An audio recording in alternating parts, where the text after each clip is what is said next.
Assalamualaikum dan salam sejahtera. Saya Sharifah Fazlinda binti Syed Mahmud, nombor matrik 284117, akan membentangkan tajuk bagi subjek perlembagaan, iaitu tajuk yang saya pilih adalah latar belakang dan ketertinggian perlembagaan persekutuan. Okey, untuk pengenalan latar belakang ini adalah pengenalan adalah salah satu dokumen perundangan yang paling penting dalam sesebuah negara ialah perlembagaannya. Garis panduan dan peraturan asas yang ditetapkan oleh seluruh penduduk sebuah negara terkandung dalam perlembagaan. Sistem politik dan kaedah operasi kerajaan yang digunakan dalam sesebuah negara tercermin dalam perlembagaannya. Pewujudan perundangan perlembagaan mestilah berpegang kepada semangat perlembagaan negara.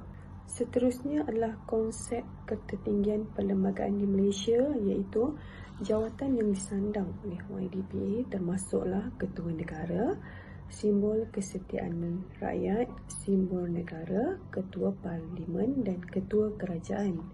Bagaimanapun, beliau dikekang oleh Sekatan Perlembagaan. Sebagai Raja Perlembagaan, baginda mengikuti saranan Majlis Menteri, entiti kad undang-undang yang berbeza menggunakan kuasa undang-undang mereka di bawah batasan perlembagaan.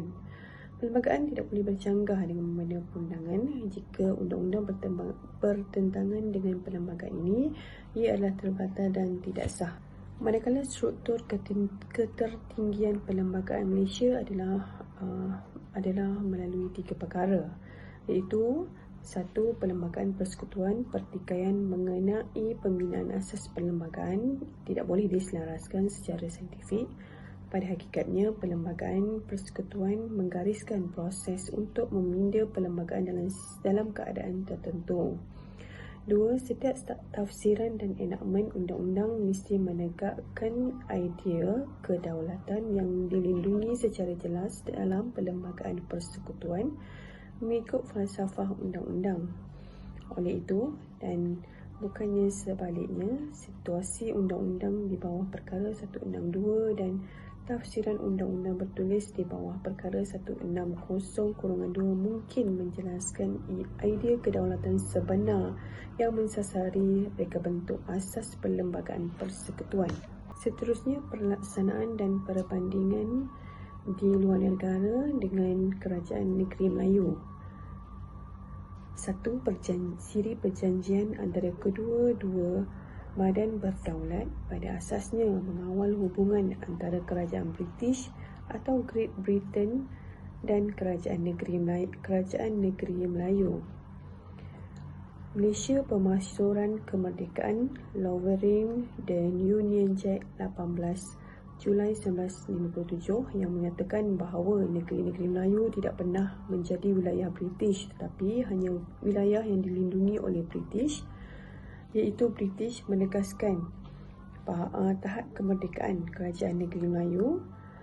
Kerajaan Negeri Melayu memutuskan untuk membahagikan kuasa dan bidang kuasa mereka dalam Perjanjian Negeri 1948 untuk mewujudkan kerajaan persekutuan yang berkerajaan sendiri.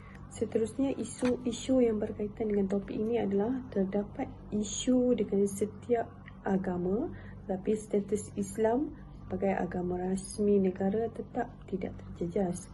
Namun, isu mula timbul apabila pelbagai NGO mula memaparkan perbezaan mereka. Sikh dan Toa adalah pertubuhan bukan kerajaan yang menjadi sebahagian daripada jawatankuasa itu dan yang paling terang-terangan cuba mengugut status Islam. Mereka menyeru hak yang sama yang diakui Islam. Mereka menuntut sokongan keuangan daripada kerajaan untuk membina rumah ibadat mereka. Mereka juga mahu kepercayaan mereka disebarkan kepada orang Islam atas alasan hak asasi manusia dan mencari kebebasan untuk membina kuil antara lainnya. Sebagai contoh, Kisli Najor adalah salah satu yang mengeksploitasi histeria umat Islam di seluruh dunia.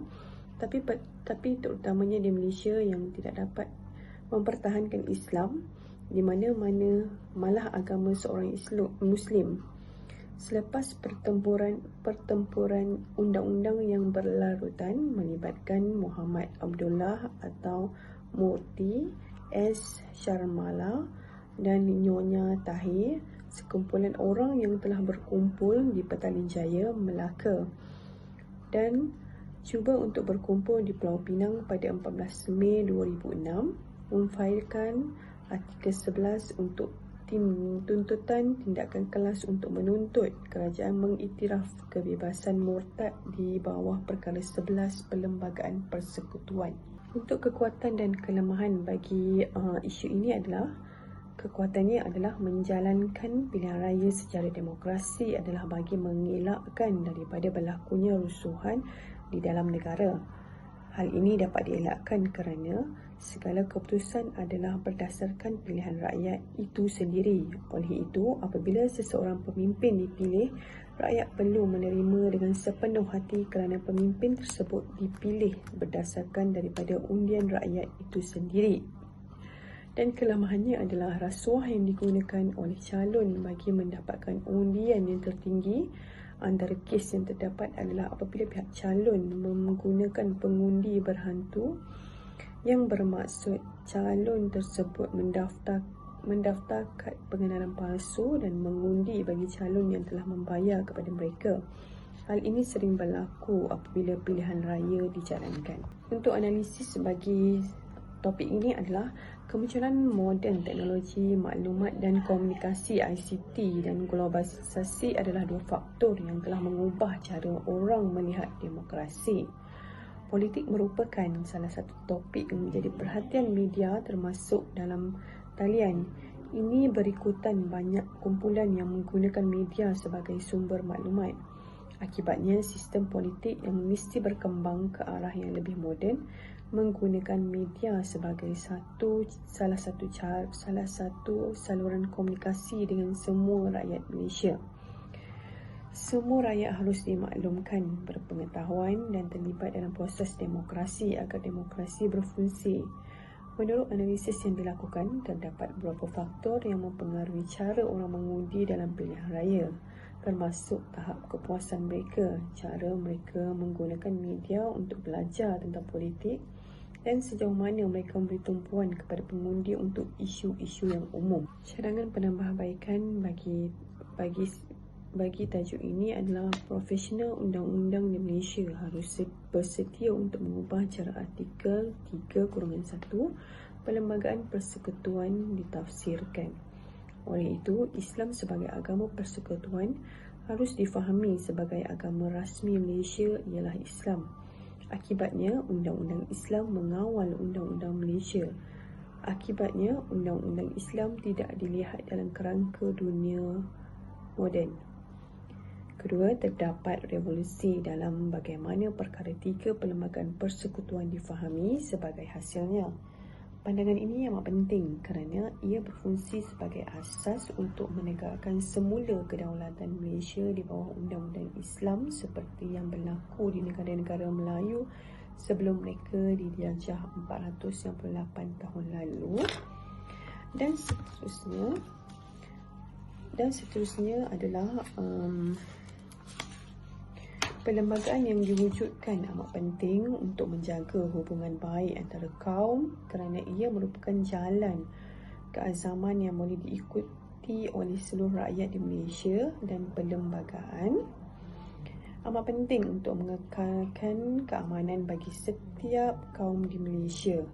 Perlembagaan Persekutuan Malaysia berfungsi sebagai asas penting bagi sistem perundangan negara.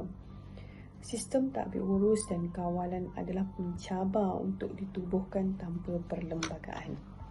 Sebagai kesimpulannya, perlembagaan yang diwujudkan amat penting untuk menjaga hubungan baik antara kaum kerana ia merupakan jalan keazaman yang boleh diikuti oleh seluruh rakyat di Malaysia, dan perlembagaan amat penting untuk mengekalkan keamanan bagi setiap kaum di Malaysia. Perlembagaan Persekutuan Malaysia berfungsi sebagai asas penting Bagi sistem perundangan negara, sistem takbir urus dan kawalan adalah mencabar untuk ditubuhkan tanpa perlembagaan. Sekian, terima kasih.